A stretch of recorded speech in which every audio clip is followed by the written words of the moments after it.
Until the 1st of February, I'm excited to be partnering with HelloFresh UK. Get money off fresh meal kits delivered to your door by using the discount link or the checkout code in the description below. Get 50% off your first box and 35% off the following 3, as well as 3 free gifts. If you want to see more from HelloFresh UK, then check out my social medias where I've been sharing my meals the last few weeks. And what's best, if you sign up, you help support the channel and you can cancel at any time.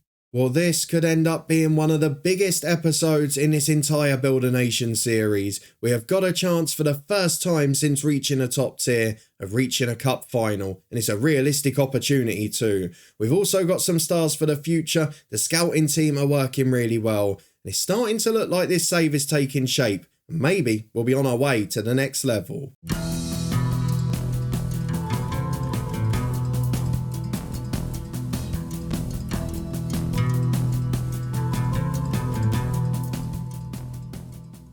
Yes, hello and welcome along to part 54 of Lifting Spirits with me, Daniel. We are back today with Distillery in our Build a Nation save, and we have got an opportunity to make history. Why? Well, we're in a semi-final against Cliftonville. We've only been in one semi-final at the top level before. It was against Cliftonville and we lost it on penalties in heartbreaking fashion. Can we rectify that today? I know it's not the biggest competition, but a final is a final nonetheless. And we're still in that mix to be best of the rest as we fight with Cliftonville, Glentoran and Ballymena for that coveted 4th spot in the league. So hopefully we can do some of that later this year. For now, let's go and have a look at what's been happening on and off the pitch with Distillery. And we'll start with on it, because overall it's not been too bad yet again. So let's have a look at what has essentially been 2 months worth of fixtures since you were last here. You left me at the end of deadline day. We've had 2 relatively quiet months since. We've only lost 2 games, both away against good sides. We've drawn 2 and we've won the rest. I mean, we've not had the toughest run of fixtures, but bar Coleraine, we have competed with whoever we've faced. So it is pretty much par for the course in terms of our form. And we have had the crazy game as well, which we'll see in a minute. So you started with a 5-1 win at home to Donegal Celtic. Ben Owen got the first goal, just coincidentally, been nightclubbing twice since I think the last episode, 3 or 4 times now in total. Alex Friel scored 1 as well, Lewis got a brace and Sean Moore 1. A 1-1 draw at home to Crusaders, Morgan Griffiths got our goal, and then away at Glentoran, we were fabulous. Jonathan McElhatton scored all 5, and with the service he's getting this season, the better quality of it, he is looking an absolute gem. We backed it up against Portadown at home. McElhatton again getting a brace and Alex Friel wrapping it up with 1 off the bench. A disappointing 1-0 defeat at Cliftonville, which we'll be looking to rectify today. A 3-0 win away at Carrick Rangers. 2 for McElhatton, 1 for Ben Williams in the League Cup. And then against Crusaders in the Shield, a 1-0 victory. Ben Williams with a proper smash and grab from a set piece. A 2-2 draw followed at Warren Point. McElhatton and Sean Daniels with a lovely curling free kick, getting us level and starting a new unbeaten run in the league with 15 minutes to go there. We won 3-1 at home to Dungannon, 2 for McElhatton, 1 for Daniels, and then a 3-1 defeat at current leaders Coleraine. They're one of the big 3, and that is the one thing I will say this season. For all the quality we've produced, for the fact that we look pretty good, the top 3 are still light years away. We saw it against Linfield, we've seen it in this one. Gareth Dean's own goal, the only chance we mustered, and no service created, which it was just typical of the game. They absolutely battered us, but we did bounce back just against Ards last time out. Sean Daniels, one of many big guys off the bench who came on and saved the day late on. So we get through, we've got 2 semi-finals to look forward to, but given the fact the League Cup 1 is away at Linfield, this is probably our best chance at a final. So that's what we want to try and achieve today, but let's have a little bit of a look at the longer term, because there is some transfer work being done. Our scouting network is working really well. The director of football, David Jeffrey, is absolutely brilliant, and we're starting to find players both from Northern Ireland and a bit further afield that are going to take us to the next level, I feel, or certainly take the squad there, because these are the 2 guys who are going to join in January. Robert Burns is a centre midfielder at Carrick. He popped up in a random scout report. We've agreed to sign him and send him back on loan for the rest of the year. And then Cameron Cooper popped up in a random scout report from Peterhead. Lord knows how we got one of them. But for £3,800 is going to be real competition for McElhatton, which we need. So let's have a look at Burns first. centre midfielder at 21, natural in the holding role, natural centre midfield, earning 350 quid a week at Carrick, agreed to join us for 140. He is a solid midfielder. He's a big upgrade on what the likes of Oren Crow, who are sitting as our backups at the minute. So when he comes in next year, having played a full season, I have no doubt he is going to be a superstar. So he's the first one coming in, former under-20 international, and then Cameron Cooper is the second. He is a proper centre forward, this guy, a poacher, naturally fits our tactic as well. According to the scouts, he's 4.5 star ability. I'm not sure about that, but the key attributes are great. He's physically really good, naturally fit, and although Mucklehatton is flying at the minute, and although this guy hasn't had the greatest start to this season, his goal rate is 1 in 3. Been at Rangers B, been at Peterhead, and scored goals galore for both. Former under-17 international for Scotland, got bags of potential, bags of talent. I cannot wait for him to join. And when we look at the squad, we're looking at the likes of James Convey and Oren Crow as those who are probably going to go at the end of their contracts this year. And if we can get these sorts of guys in as replacements, this squad's going to be exceptional. We've also got to reflect on this screen on some really good contractual news, because we have discussed with some of the players that originally wanted to leave or at least wanted to consider options at the end of their contracts, and a number of them have agreed to be tied down. Curtis Bell has signed a 3-year deal. We will have to pay him a bit if he makes his Northern Ireland debut though. Archie Whitehall stays for 3 years. Morgan Griffiths was already tied down. Ben Williams signs another 1.5 years. And Jonathan Mucklehatton signs another year. So this is a squad that's starting to look like a long-term one for us. I'm a little bit worried about Ben Owen, a centre-half. He's had, 3 or 4 disciplinaries now. He's not training well. He's clubbing all the time. He's a little bit of a nightmare, if I'm being honest. And given what we've got from his personality there, I'm not really sure why. He is still improving a bit. He is still very determined. He's still in the mentoring group, but it's just not working. So he might be one we replace next summer. But for now, we're in a really decent position, and we are in that battle for 4th and a couple of cup finals. So let's go and get through to the first of our semi-finals. This one is away from home at Cliftonville. We're going to close down McKee and Hale, players we love to have at our club. But let's go and pick our 11. Let's go and get through it after a 2-week break. We'll be back in a moment to run through the team. Right then, this is the lineup I've gone for, and I think it's only one away from what would normally be our first choice. You can see Jim Wood has become first choice right back now. Dobbin drops down to the bench for him. Curtis Bell and Hammond are actually very closely matched too. Hammond played the last one, is rated 0.5 star better, but we're sticking with Bell to try and keep his value up. And then looking further forward, Sean Moore stays in on the left wing. He was brilliant in our last match, so he deserves to keep his place. Lewis Scott stays on the bench. No striker on there either. We've left out both Friel, who will leave at the end of his loan. Now we've got a better replacement coming in. And of course, James Convey, transfer listed, not really good enough anymore at this level. And the likes of him, Crow, McDowell, it's going to be the last year at the club for all of them. Probably Neil Graham as well. So we've got a goalkeeper on trial who may well join us too. But for now, this is the 11 we're going for. It's Ethan Ross in goal. Wood and Bell the fullbacks with Owen and Williams at centre-half.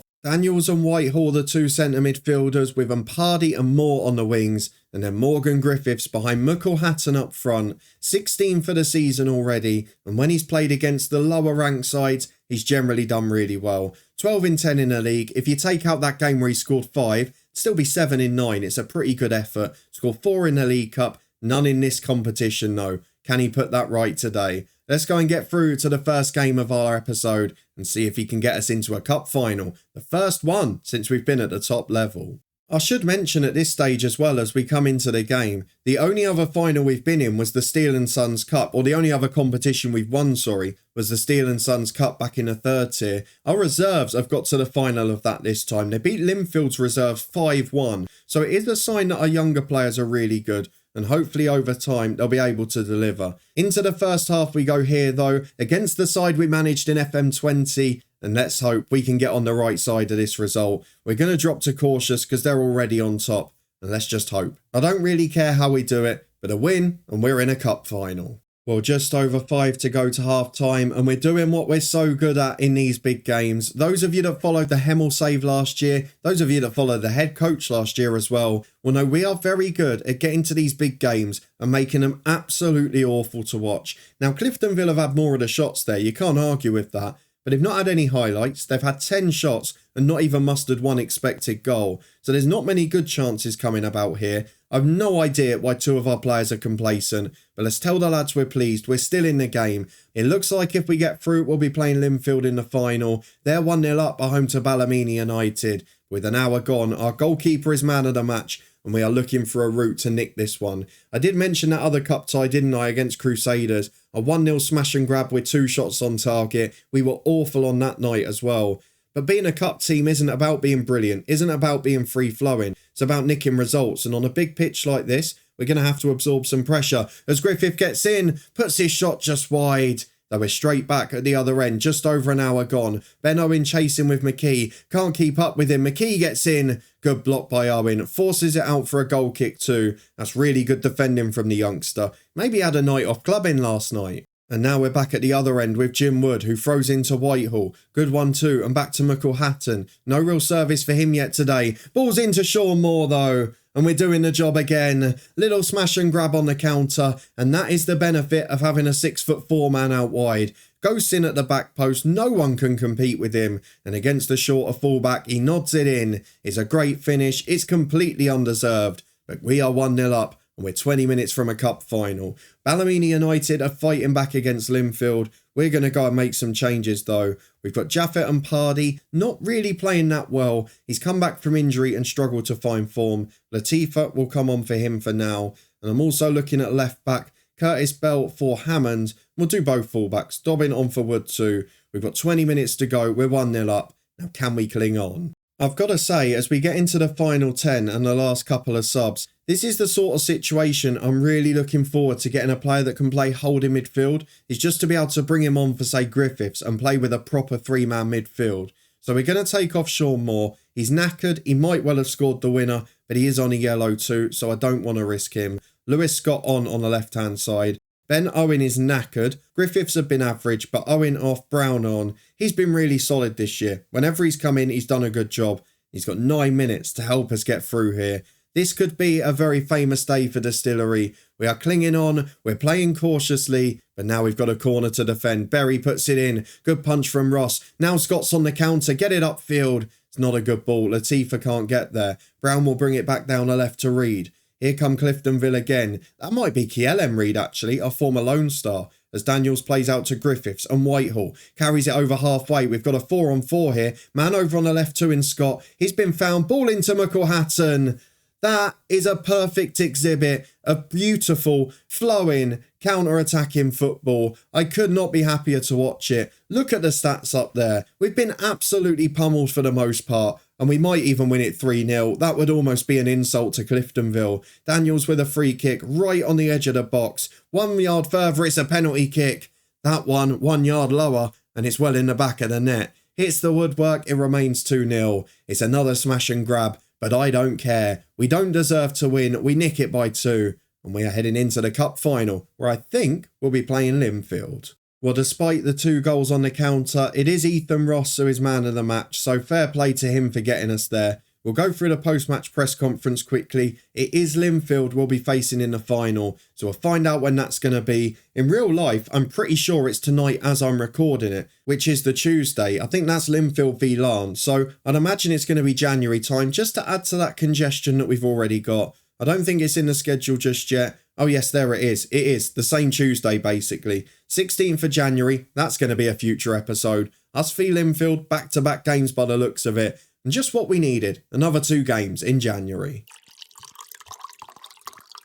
Well, so far, given the transfer work we've done and given the fact that we got to a cup final for the first time at this level, I'm kind of feeling this is the perfect episode so far. I know with only 3 days between these games, we will end up losing this match and having to play some reserves, but we kind of knew this was a free swing anyway, so we're not going to worry too much. I should point out as well, just for Northern Ireland's sake, Linfield have won a group stage match in the Europa Conference. Larne have drawn one as well. So we are just picking up a little bit on the coefficient front. We'll keep an eye on all that stuff later in the year. But for now, Jonathan McElhatton a great chainer. Wilson Brown letting us down a little bit there. But we're going to get through to match day. It's Larne v Distillery. I'm imagining there'll be a few tired legs. Let's go and see what they're like. Yeah, we might have to make a couple of changes. Not as many as I expected though.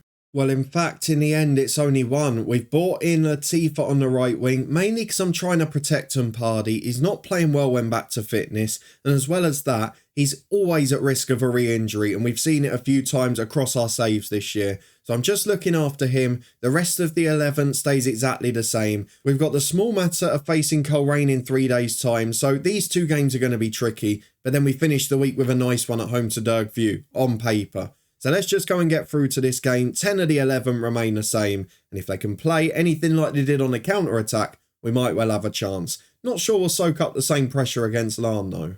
And the one lesson I am going to learn today, as Bobby Harvey is starting at right back for Larne, still our former star, the first star of this save you'd say. They've got a great attacking line too. But we are going to play cautious because I tried to go toe for toe as a balanced mentality with Linfield and with Coleraine from the start. We ended up regretting it both times. So we're going to go cautious, except the big 3 are the only games where we're not going to play the way we want. We've told the lads to pick up where they left off. They're really motivated and happy. I'd like a better performance ideally, but as long as we get the same result, I don't really care how it comes. So let's get through the dressing room. Let's get into the first half. I like to keep this quiet and boring, and I would snap your hand off for a 0-0 right now. And here we are with 20 minutes gone, and so far we've met our objective. We've kept it quiet, we've not really had to face any pressure, but that would be about to change because Larne camped in our half here. Harvey was involved. Collier goes back to him, he chips into McClellan, and he finishes with aplomb. Really good goal down the Larne right-hand side. We know how good Harvey is, we know how good Larne are. There's no surprise that they're winning this one. Of course, perhaps the only positive if we do go a few down in this one is that we can then rest people for Tuesday. With 1 at the moment, I'll keep it as we go. But with Coleraine coming up, we could do with having a fully fit defence. And if we go 2 or 3 down, it might just be the excuse to do it. As one has the ball at the back, the skipper. Harvey again to McClellan. They're combining for the second time. McClellan gets in, straight through Ethan Ross's legs. It's a really good finish. And to be honest, we can't cope with that side. Curtis Bell not having his finest game. Sean Moore, maybe it was a game too far. We probably should have gone back to full strength there because Bobby Harvey is running riot and we know that he's capable of doing so.